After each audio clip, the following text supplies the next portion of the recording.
আসসালামু আলাইকুম viewers, welcome back to my channel Afra cutting centre. আপনারা সবাই কেমন আছেন? আশা করি সবাই ভালো আছেন। আমিও আল্লাহ তাআলার অশেষ রহমতে অনেক ভালো আছি। আজকে আমি আপনাদেরকে তৈরি করে দেখাবো তেলের পিঠা বা পোয়া পিঠা। এই তেলের পিঠাটা আমি তৈরি করেছি ডিপ ফ্রিজে সংরক্ষণ করে রাখা চাউলের গুঁড়ি দিয়ে। আপনাদের যদি যখন মন চায়, ইচ্ছে হয় যে আপনারা তেলের পিঠা বা পোয়া পিঠা তৈরি করবেন, আপনাদের যদি ডিপ ফ্রিজে সংরক্ষণ করা চাউলের গুঁড়ি থাকে অথবা শুকনো চাউলের গুঁড়ি থাকে, তাহলে কিন্তু আপনারা ঝটপট এই রেসিপিটি ফলো করে তেলের পিঠা তৈরি করে ফেলতে পারবেন। তাহলে আশা করি আপনাদের সবগুলো পিঠা ফুলকো এবং একদম পারফেক্ট হবে। আর এখানে মজার বিষয় হচ্ছে, এখানে শুধু আমি চাউলের গুঁড়ি দিয়ে পিঠাটা তৈরি করেছি, তারপরও পিঠাগুলো কত সফট হয়েছে। এখানে কিন্তু আমি ময়দা বা আটা কোনো কিছুই ব্যবহার করিনি। তো অনেক সময় দেখা গেছে অনেকের পিঠাগুলি ফুলকো হয় না এবং ভিতরে কাঁচা থেকে যায়। আর এই রেসিপিটি ফলো করে যদি আপনারা পিঠা তৈরি করেন, তাহলে দেখবেন পিঠাগুলো সবগুলোই ফুলকো হবে এবং ভিতরে কাঁচা থাকবে না। তো প্রথমে এখানে আমি কিছু খেজুরের গুড় নিয়ে নিয়েছি। আর আপনারা চাইলে এখানে আখের গুড় অথবা চিনিও ইউজ করতে পারেন। আর মিষ্টিটা আপনাদের পরিমাণ মতো নিয়ে নেবেন। আপনারা যে যেরকম মিষ্টি খেতে পছন্দ করেন সেই অনুযায়ী নিয়ে নেবেন। তো এখানে আমি 1 বাটি খেজুরের গুড় নিয়ে নিয়েছি। আর এখানে খেজুরের গুড়গুলো আমি অল্প কিছু পানি দিয়ে চুলায় জাল করে মেল্ট করে নেব, যাতে গোলানোর সময় সুবিধা হয়। তো এখানে আমি আপনাদেরকে কাছ থেকে দেখিয়ে দিচ্ছি যে আমি পানিটা কীরকম দিয়েছি। পানিটা কিন্তু অতিরিক্ত বেশি করে দেওয়া যাবে না, কারণ যখন খেজুরের গুড়টা গলে যাবে তখন আরেকটু পানি বের হবে। এখন আমি এটাকে চুলায় জাল করে নেব। আর এই ফাঁকে আমি আরেকটা বাটি নিয়ে নিয়েছি। এই বাটির মাঝে আমি আগে থেকে যে ফ্রিজের গুঁড়া ছিল ডিপ ফ্রিজে রাখা, এটা অনেক আগেই আমি একটু বের করে রেখেছি ঠান্ডাটা ছাড়ার জন্য। ওইখান থেকে আমি 1 চামচ গুঁড়া নিয়ে নিয়েছি। এখন এই গুঁড়াটুকুকে আমি বেশি করে পানি দিয়ে একদম পাতলা একটা ব্যাটার তৈরি করে নেব। এখানে কিন্তু অবশ্যই অনেক পাতলা করে তৈরি করতে হবে, যাতে চুলায় জাল করার সময় বেশি ঘন না হয়ে যায়। তো এভাবে করে গোলাতে হবে যাতে ভিতরে কোনো দানাদার না থাকে। একেবারে ভালো করে পাতলা একটা ব্যাটার তৈরি করে নিতে হবে। এখন এটাকে আমি চুলায় অনবরত নেড়ে চেড়ে একদম বাচ্চাদের যে সুজি অথবা হালুয়া রান্না করি ওই সিস্টেমে রান্না করে নিয়ে আসতে হবে।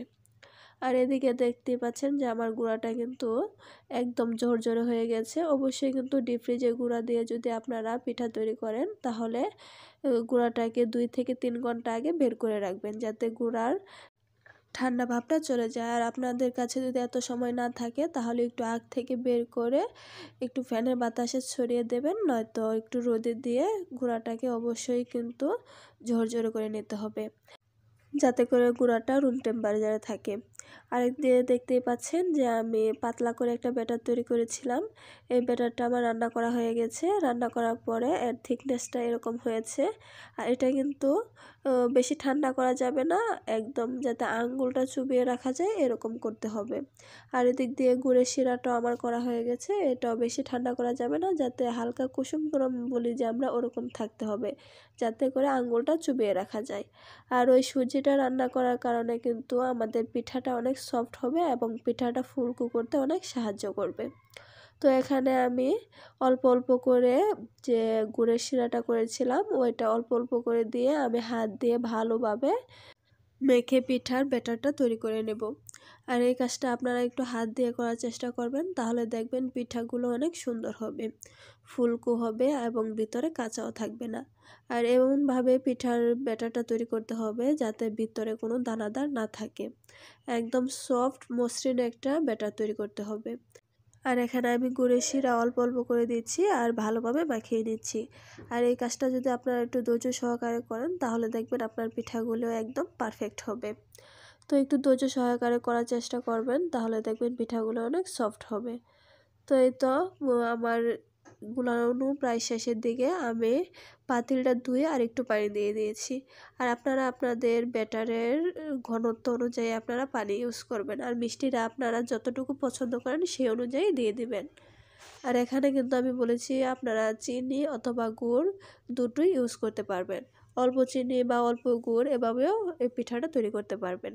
আর গুড়টা দেওয়ার কারণে খেজুরের গুড়ের তো এমনিতেই স্মেল অনেক ভালো আর কালারটা অনেক সুন্দর আসে। এই পর্যায়ে আমি আগে থেকে রান্না করা সুজি 3 চামচ দিয়ে দেব।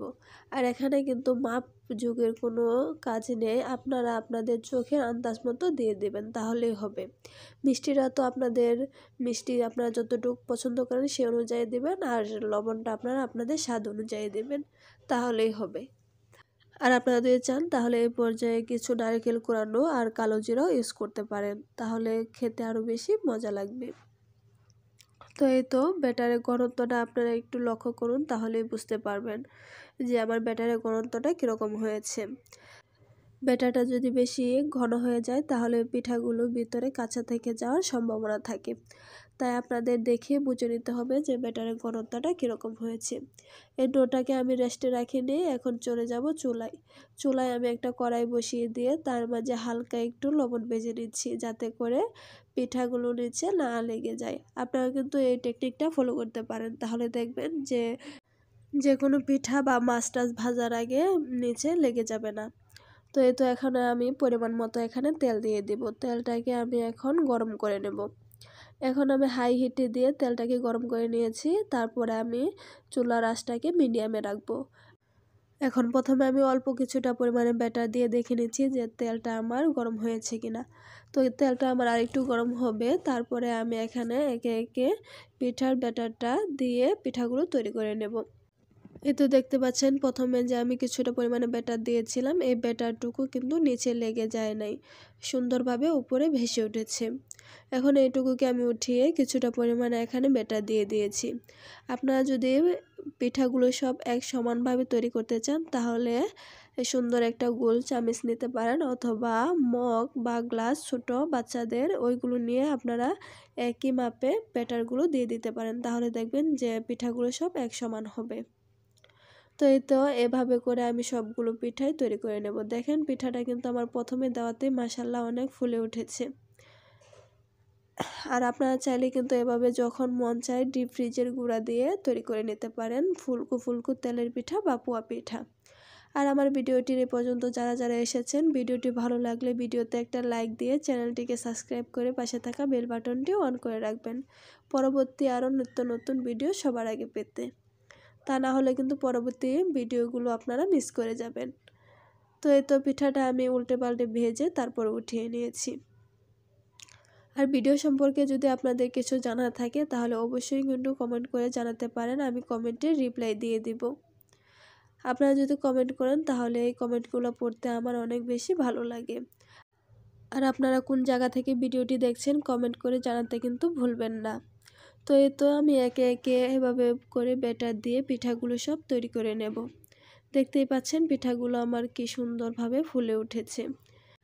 আমার সবগুলো পিঠাই কিন্তু একদম পারফেক্ট হয়েছে, একটা পিঠাও কিন্তু নষ্ট হয় নাই। আপনারা যদি এরকম রেসিপি ফলো করে তারপরে পিঠাটি তৈরি করেন তাহলে দেখবেন যে পিঠাগুলো অনেক সফট এবং ফুলকো হবে। আর এই সুজিটা রান্না করে দেওয়ার কারণে কিন্তু পিঠাগুলো অনেক সফট হয়েছে। এই পিঠাগুলো কিন্তু 1 থেকে 2 দিন থাকলেও পিঠাগুলো শক্ত হবে না।